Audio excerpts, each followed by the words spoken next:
All right, President Trump insists things are better along the U.S. border with Mexico, but in reality, the humanitarian crisis is getting significantly worse.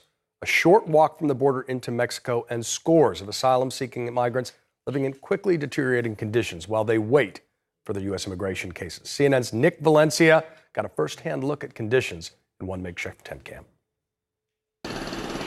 In this migrant camp in Matamoros, Mexico, the suffering is everywhere. Angela, the mother of this sick 2-year-old, says that 2 months ago, they crossed into the United States seeking asylum. After 3 days in U.S. custody, they were put on a bus and driven into Mexico.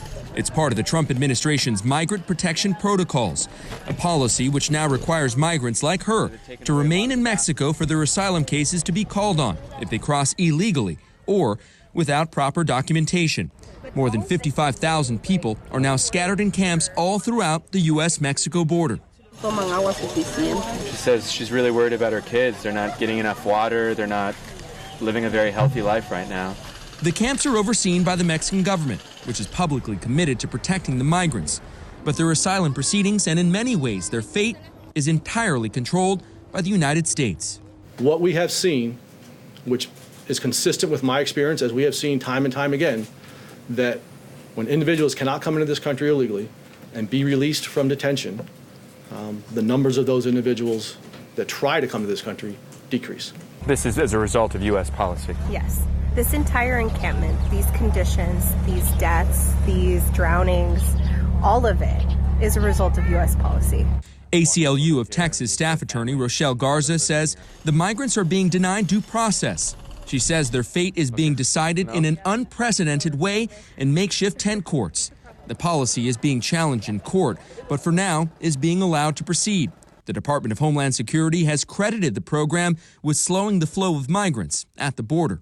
You hear the president say that things have gotten better on the border, and then we walk through scenes like this. It's gotten better because they feel like they've gotten rid of the problem.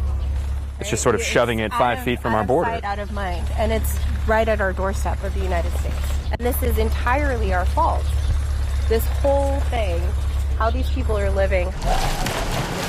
This is what life has come to for 42-year-old Avelina Mejia.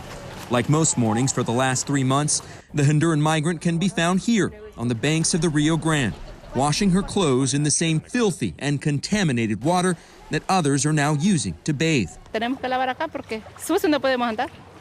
She says she knows that the water is dirty, but they themselves can't be dirty. They need to still keep some dignity. But migrants here told us it's hard to keep their dignity when you're forced into a situation like this, a place where the camp grows every day and the few resources available are used up. Today, one of the biggest problems, there are only a handful of bathrooms for the more than 2,000 migrants who call this camp home.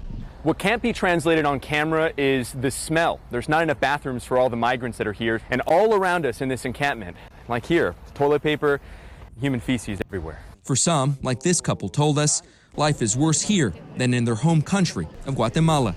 So you're with your wife and your 3-year-old and you were all kidnapped together.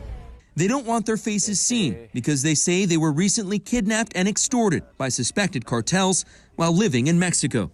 Enfermano de qué? He says he's thinking about going back because it's been a lot of time spent here and they're getting sick. Going back to a country they fled because of violence, only for it to follow them.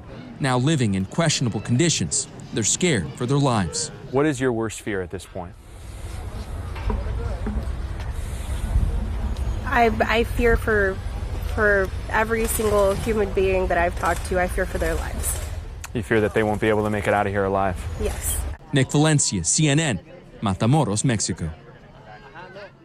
We should note that CNN has received a statement from U.S. Customs and Border Protection in response to Nick's reporting. And it says in part, Customs and Border Patrol has enrolled more than 55,000 people in the MPP, Migrant Protection Protocols, returning many to Mexico to await their immigration hearings.